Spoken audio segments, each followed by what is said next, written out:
স্পেনের রাজা তৃতীয় ফিলিপের জন্য ১৬০৯ সালে তৈরি করা হয়েছিল এই স্বর্ণ মুদ্রাটি, যা গত ২৪ নভেম্বর সুইজারল্যান্ডের রেকর্ড দামে নিলামে বিক্রি হয়। জেনেভা ভিত্তিক নিলাম প্রতিষ্ঠান নুমিসম্যাটিকা জেনেভেন্সিস এসএ অর্থাৎ এনজিএসএ এর তথ্য মতে স্বর্ণ মুদ্রাটি ৩.৪ মিলিয়ন বা $৩৪ লাখ মূল্যে নিলামে বিক্রি হয়। প্রতিষ্ঠানটি বলছে এটি এখন পর্যন্ত ইউরোপে বিক্রি হওয়া সবচেয়ে মূল্যবান মুদ্রা। এনজিএসএ আরও জানায়, স্বর্ণ মুদ্রাটির ওজন ৩৩৯ গ্রাম বা ১১.৯৫ আউন্স। এই স্বর্ণ মুদ্রার জন্য নিলাম শুরুর মূল্য ঠিক করা হয় ২ মিলিয়ন সুইস ফ্রাঙ্ক।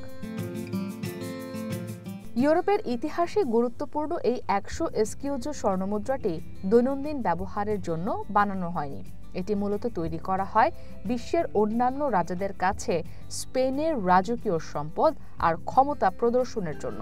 এই মুদ্রার বর্তমান আনুমানিক মূল্য ২০ লাখ সুইস ফ্রাঙ্ক বলে জানান এনজিএসএ এর পরিচালক ফ্রাঙ্ক বালডাচি।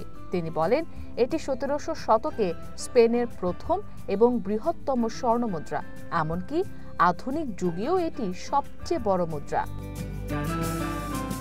কয়েক শতাব্দী নিখোঁজ থাকার পর ১৯৫০ সালে আমেরিকায় স্বর্ণ মুদ্রাটির সন্ধান মেলে। সে সময় নিউ ইয়র্কের একজন সংগ্রাহক মুদ্রাটি কিনেছিলেন। এর এক দশক পর একজন স্প্যানিশ ক্রেতার কাছে মূল্যবান স্বর্ণ মুদ্রাটি তিনি বিক্রি করে দেন। পরবর্তীতে মুদ্রাটি আবারও নিলামে বিক্রি করা হয়। ইসরাত মুক্তি, ওয়ান ইন্টারন্যাশনাল ডেস্ক।